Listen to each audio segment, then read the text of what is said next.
track how much money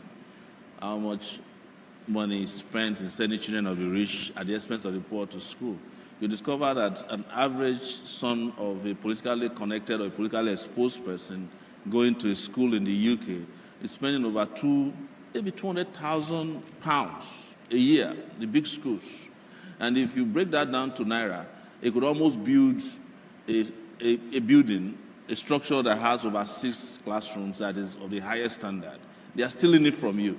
That is why I said, as part of our policy, that whereas we have no right to stop anybody from sending their children to school abroad, but they also have no right to steal our money to send their children to school abroad. And as a result, those monies that are retained, we will use it to give study grants to students that are going to school in Nigeria. In Denmark, Norway, students are paid to stay in school to the point that sometimes when they are supposed to spend 4 years in school, they spend 6 because they don't want to go. What's the population of Denmark? No.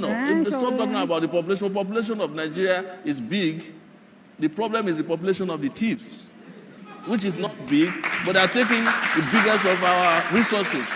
So we want to stop that. Let everybody who can afford to send their children to school, send their children to school. It's your problem. But don't steal government funds to send your children to school and then prevent students who are supposed to have access to their own national resources. Please take note make them stay at home. My follow-up question. And the reason I will ask it now is... And I wanted to answer that guy that said he wants to be in our government. Let him join our party. This is a youth party. No more ancestors in government when we win. No more ancestors.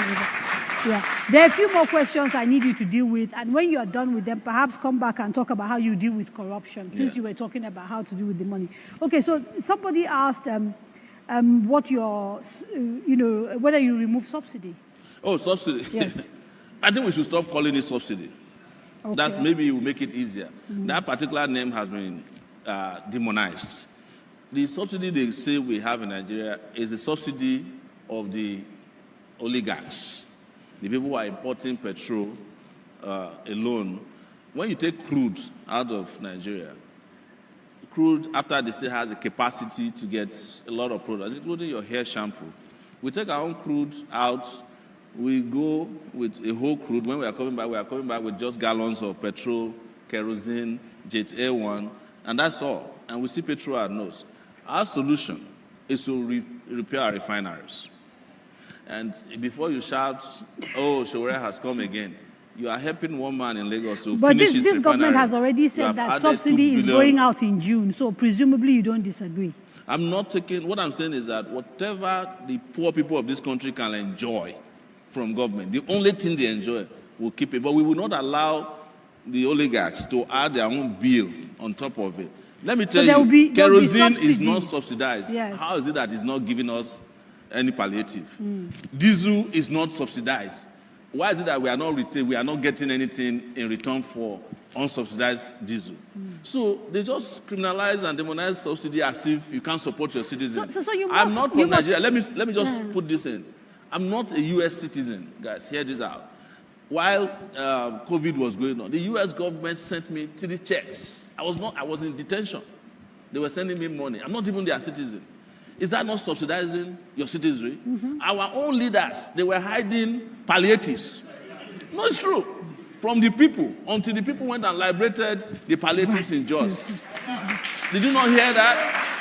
Okay, so we cannot keep saying that government does not subsidize. Government subsidizes everywhere. In fact, the most subsidized people in Nigeria are the elites, the oligarchs. The problem is I'm not too sure that anybody here doesn't know what the problems are. I'm giving you, I'm saying I'm... So talking about what has happened... removing subsidy, but don't call it subsidy so that to make it look bad. Okay, so we must support our citizens who are vulnerable. There are 130 million Nigerians who have been thrown into the poverty market. How do you just treat them as if they are nobody? Is your practical plan? Because I have to assume I've talked about repairing refineries. You have 4 refineries in Nigeria. You will carry on subsidy until refineries have been sorted. And when you fix refineries, you will have more than enough. How do you ensure that the subsidy, like you said, is not stolen and you only pay for the subsidy that goes directly to the people? I'm asking for practical plans. Was I not the one who outed all the subsidy thieves on Sahara Reporters in 2004? Did you forget?